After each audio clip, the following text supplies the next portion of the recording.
This night of his life, at the age of 28, not having fought, as you see, in 488 days against him. And this despite the fact that on the 2 occasions when he has been knocked out, it was in. And there comes the gladiator. 242 days, 242. And Tyson dispenses with the towel with the hole in the middle of it and comes toward the ring. Okay, listen. I gave both fighters their opponent. And Bruno tries to punch back. Bruno down.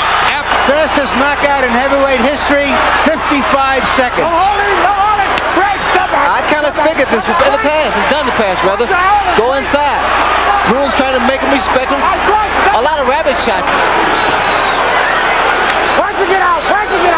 Richard Steele warning Bruno not to hold Bruno. He just wants to get in and throw. Somewhat of a smart tactic about holding on, but one thing about it, Bruno, which leaves him susceptible to left hook. Solid left and a right by Tyson, and now Bruno rabbit worked things out.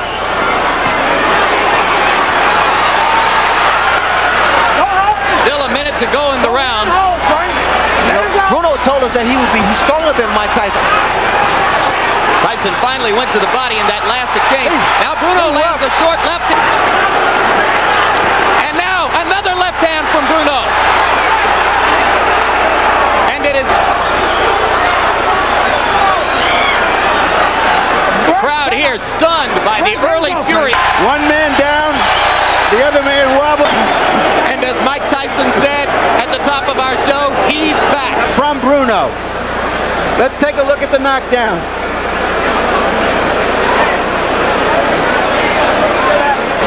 This is that same knockdown. It was a short right inside that seemed to hurt Bruno, and then he went down from a shot on top of the head. And here is Bruno coming back with that right hand. In the past, it's always been his right hand that was able to do the damage. The left hook was able to daze. Because Tyson's arms are shorter, he can get those little shots in there. He's going back, Frank. Left hand to the body by Bruno, and just keep it out. It's caught out there. Tyson with 2 chopping. Watch it get out. Watch it get out. And certainly Tyson exercising more caution. Mike trying to drop that right hand in on there. Watch it get out. It's apparent that Bruno's been doing some homework. Look at him. The left hook, he turned it into the body shots will do some damage. Bring those hands down. Come on, watch it get out. Mike Van shingly effective with it. Right hand by Tyson landed flush on the jaw. Bruno in trouble again. Mike's going to push it now.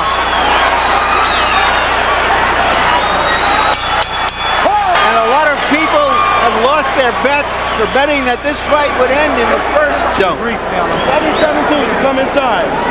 And throw as much of the bad intention. There's Tyson with that straight right hand.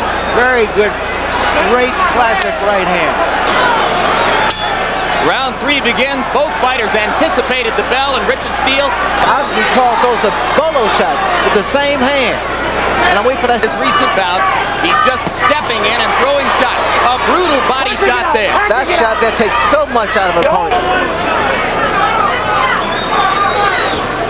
Come on, watch it get out. Don't hold in front. Bruno didn't know how to clinch and hold inside, but he's done a reasonable job of it so far.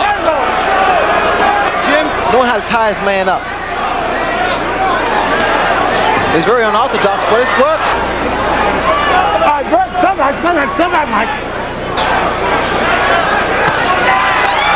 Bruno chopping away with the right hand, not doing much. That's by Frank Bruno. Come on, work it, get out there. Work it, get out.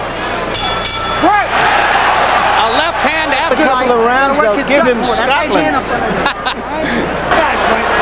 for the record, let's note that the chief second in Tyson's corner is not Jay. Tyson now is told to use the jab as opposed to just walking in. Another right hand like the one he just landed moments ago to be okay.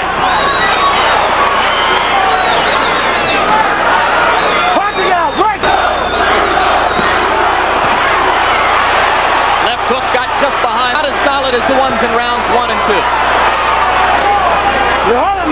suggest that Tyson wear him down. The same principle as chopping a tree down. There's a body shot. That's what you mean by chopping. Tonight, there's been a little of both.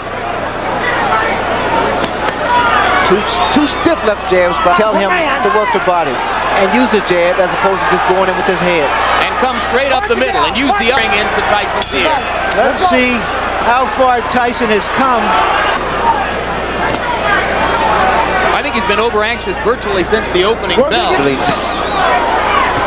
Solid right hand inside by Tyson again. I heard Bruno corner say throw some uppercuts.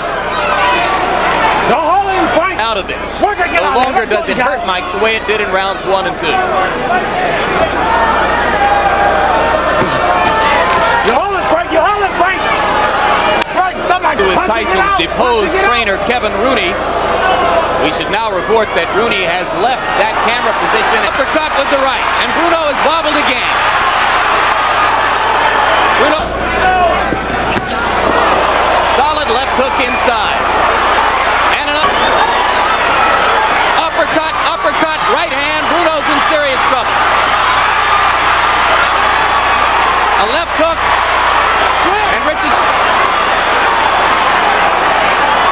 Only guts keeping Bruno up at this moment. There's blood trickling from his nose and his mouth. One haymaker.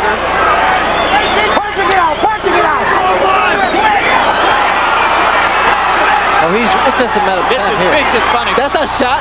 That's not the bolo shot. Enough. As Terry Lawless throws in the towel simultaneously. And what you saw there, as I said earlier in the round, is a mark of the progress. Bruno was in there. He was able to hurt Mike Tyson, gain some respect. But Tyson, as usual, Tyson just started his momentum, started building up his points and his punches. And he's starting to wear down Frank Bruno. I like the looping right hand. Some miss, but you know, Jim, the punch that really did the most damage. Here is the same action, and there you saw the left hook inside that started it, much as was the case in his destruction of Michaels, where Tyson got inside and smashed an elbow into Bruno's mouth to make punching. There's the uppercut. Those are the short uppercuts that do so much damage.